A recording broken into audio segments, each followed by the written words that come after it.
नमस्कार साथीहरू, यो भिडियोमा चाहिँ मैले काठको फर्निचर गराउँदा कसरी कर्नरलाई ट्रिम गर्न सकिन्छ भनेर सानो डेमो देखाइरहेको छु हैन। हेर्नुहोला, पुरानो काठको काम गर्ने मान्छेहरूलाई त सबैलाई थाहा होला। नयाँ मान्छेलाई चाहिँ यो काम लाग्न सक्दछ।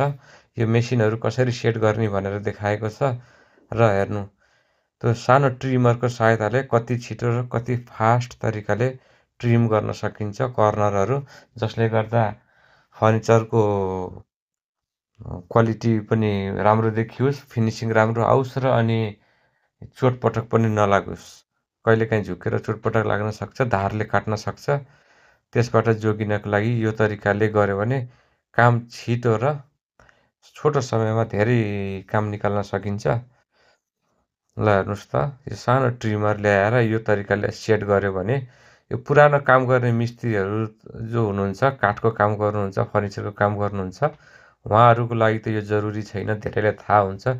जो भर्खर काठको काममा रुचि राख्नुहुन्छ अथवा सिक्दै हुनुहुन्छ, नयाँ हुनुहुन्छ, उहाँको लागि चाहिँ यो आइडियाहरू, यस्तो प्रकारको आइडियाहरू काम लाग्न सक्छ। ल हेर्नुहोस् त साथीहरू, कति छिटो कति मजाले काट्छ।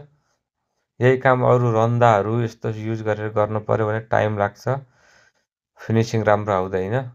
आजभोलि यो ट्रिमरलाई महँगो पनि पर्दैन, अनि किनेर यसरी सेट गरेर यो आफै गराउन मिल्छ। अगाडि फोटोमा देखाएको तरिकाले हजुरहरूले उस गर्नुभयो भने सेट पनि गर्न सक्नुहुन्छ। ब्लेड कतिसम्म उस गर्ने भनेर अगाडिपट्टिको फोटोमा त्यो पज गरेर हेर्नुभयो भने हजुरहरूले आफैले सेट पनि गर्न सक्नुहुन्छ।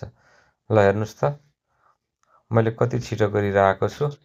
यो मैले अहिले गरिरहेको प्रक्रिया चाहिँ कुनै पनि फर्निचरको आइटमहरू गराउनको लागि पहिला यसरी प्रिपेयर गरेर सबै रेडिमेड गराएर यसरी काटकुट पारेर नापजुक गरेर हैन, रेडिमेड गरेर पछि फिटिङ गर्ने काम मात्र हुन्छ भने कतिपय चाहिँ यही पहिला चाहिँ यो फर्निचर गराएर त्यसपछि फेरि यो ट्रिमरलाई चाहिँ हातले समातेर पनि गर्न सकिन्छ। त्यो चाहिँ अलि रिस्की पनि हुन्छ। अब राम्रोसँग समात्न सक्ने हुनुपर्छ। सिकारुको लागि त्यो चाहिँ हुँदैन। अलि प्रोफेसनल मान्छेले चाहिँ राम्रोसँग गर्न सक्नुहुन्छ। अनि यो चाहिँ फेरि यसरी गर्दा चाहिँ सेफ्टी पनि एकदम राम्रो हुने भयो, अनि काम पनि छिटो हुने भयो। तर यो चाहिँ पहिला रेडी गरिसकेपछि फिटिङ गर्नको लागि मात्रै यसरी हुन्छ।